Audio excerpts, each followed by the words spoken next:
Our church has been going out to Thailand for 5 years in a row. Every year, a small team goes out, and I asked Jenny to share this testimony after hearing it on Friday a few weeks ago, because Jenny really models what we would like to see.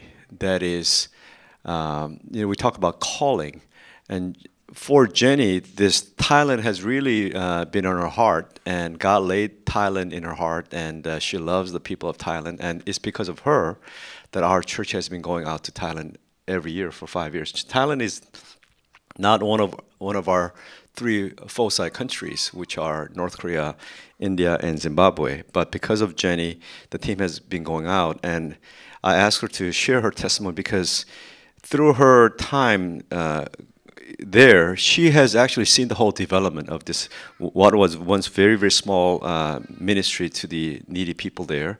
And she's been a part of it. And through her, our church has also been a part of it. So you will hear this wonderful testimony. Thank you, Jenny. Here, use this. Thanks.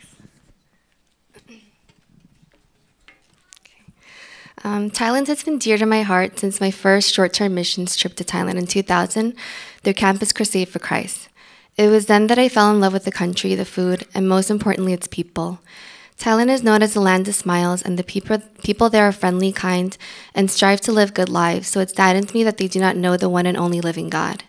They live such hard lives, but worship and offer sacrifices to false idols, all in vain. It broke my heart. As a nation with less than 1% Christians, the harvest is definitely plentiful, but the workers are few. In the northern Thailand province of Chiang Rai, there is an educational center called the House of Union. It provides and cares for the Lahu Hill tribe children who are orphans or whose parents are unable to appropriately care for them. They provide education, basic necessities, and opportunities for the children to learn about God. The children grow intimate with God and learn what it means to have faith and to love. House of Union hopes to nurture them to become the future Christian leaders in Thailand. Somchart, the director of the ministry, is a Lahu native. He also grew up in an educational center similar to the House of Union. During DTS training in Singapore, he received a calling from God to help his people and to better the lives of the children. In 2005, Somchart started the ministry with just $200 and a whole lot of faith. They didn't have much money, so he had to hunt for food. The children would pray for success, but there were days when Somchart returned with nothing. He remembers seeing the disappointed face of the children, but also their desire to pray harder and their faith growing as they trusted God for their every need. Joy first sent a team in 2006 to visit various ministries in Thailand. Among them was the House of Union. House of Union then consisted of small huts on a tiny piece of land. We spent one day there and helped clean the huts. Rain had seeped into the huts and the night before, and the old and tattered mattresses they slept on were damp. Families of large cockroaches were living under the mattresses.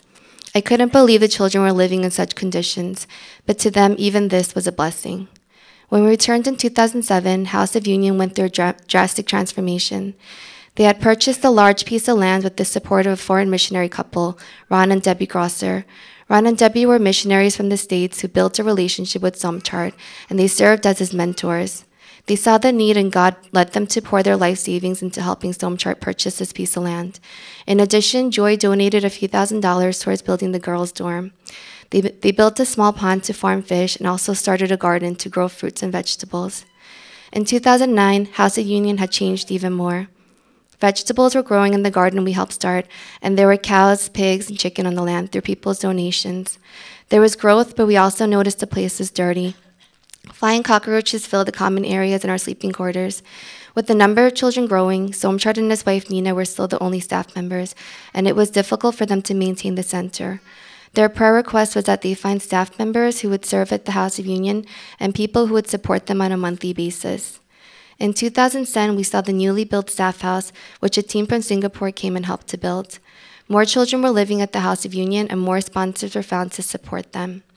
In 2011, we saw the beginnings of the boys' dorm. In Thailand, by law, boys and girls are required to live in separate buildings. Right now, they all live in the same building, just in different rooms. The government is aware and has given them some time to build the boys' dorm, but as the government is unstable and corrupt, they can shut down the center whenever they choose to. In addition, we saw a resting place that was built overlooking the rice paddies House of You hopes to purchase. Somchart has been praying for a rice paddy since 2006, and he and the older boys built this place in faith that God would provide. It would allow House of Unions to become increasingly self-sufficient and grant stability. They could provide jobs for the Lahu people and could financially afford to bring more children to the center. Hundreds of children hope to come to the House of Union every year, but are unable due to the shortage of staff and financial support. I hope to go back each year to help continue the work God began through Joy in Thailand. Missions is about building relationships and finding ways to support the ministry long term.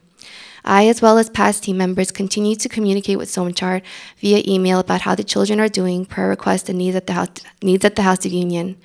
Joy members are sponsoring 11 out of the 24 children at the House of Union every month. Most of these 11 children have met their sponsors and have a relationship with them.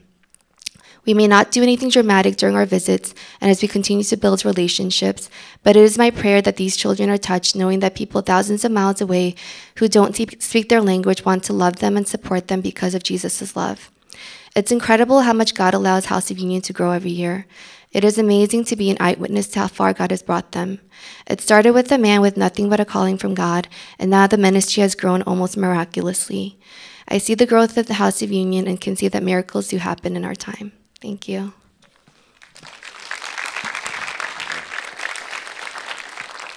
Great. We have many people in our church where these type of things are happening. We have Mindy and Sam who really own Patterson Ministry in their hearts, and Peter Shin who's been going out to Zimbabwe every year, and so on and so forth.